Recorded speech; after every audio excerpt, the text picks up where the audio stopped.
obvious what a focal ring on a camera is supposed to do, but if you've ever tried recording any video, you usually end up with video that looks something like this.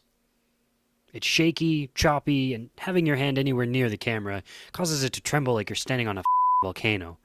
And let's not even get started with zooming. There are plenty of cheap fixes that promise good results, but putting zip ties on my expensive camera gear just seemed wrong. One quick trip to the River of Books will show you that motorized follow focuses cost a metric ton of money. So today, we're going to build one.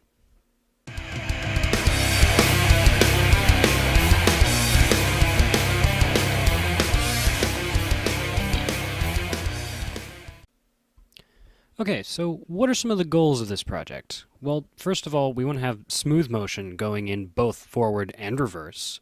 It needs to have quiet operation, because I'm going to be having a hot shoe mic on top of the camera, which if the motor makes any sound, it's going to pick up.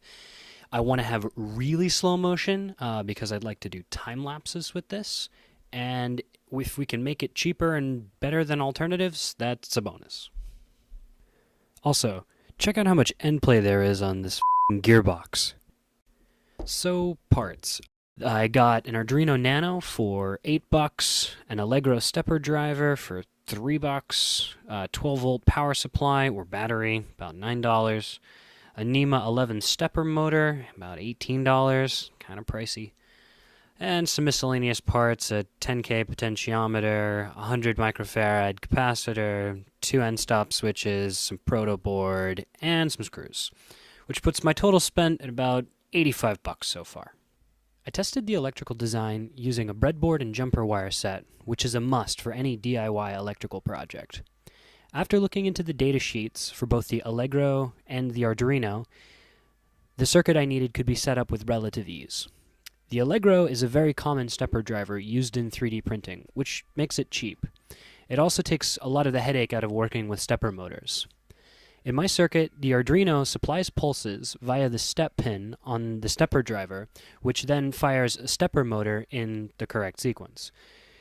The end-stop switches trigger an interrupt pin on the Arduino to halt the motion of the motor when the end is reached, and the potentiometer is my smooth motion input via the analog pin.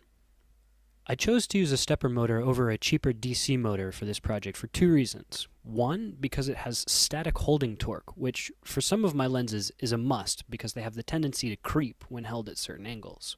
And 2, because it's capable of very fine movements using microstepping.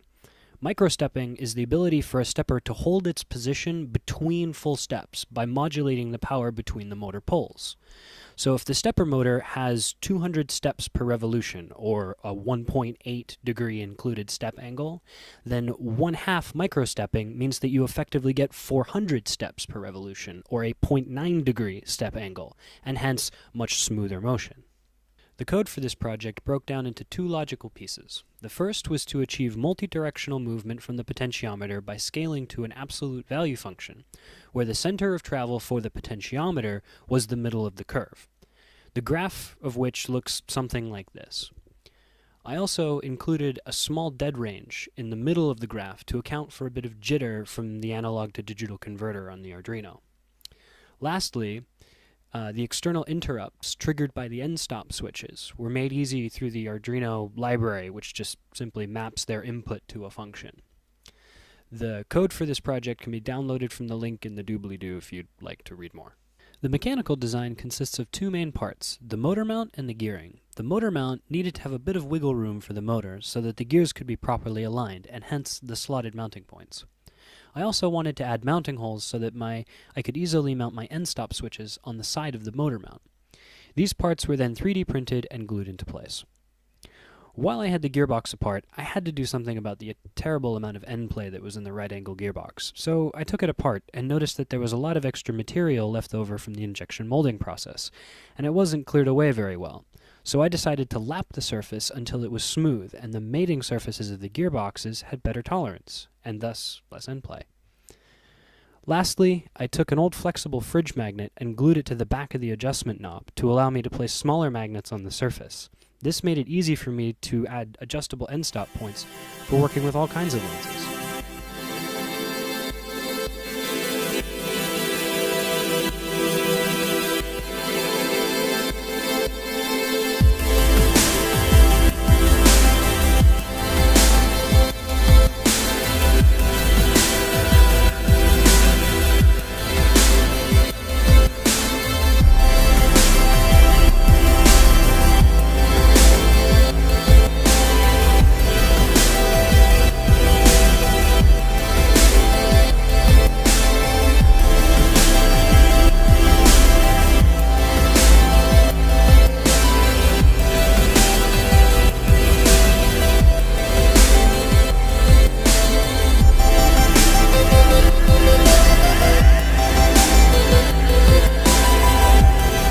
that's it. If you enjoyed my video, please consider subscribing or drop a like. It really helps me out.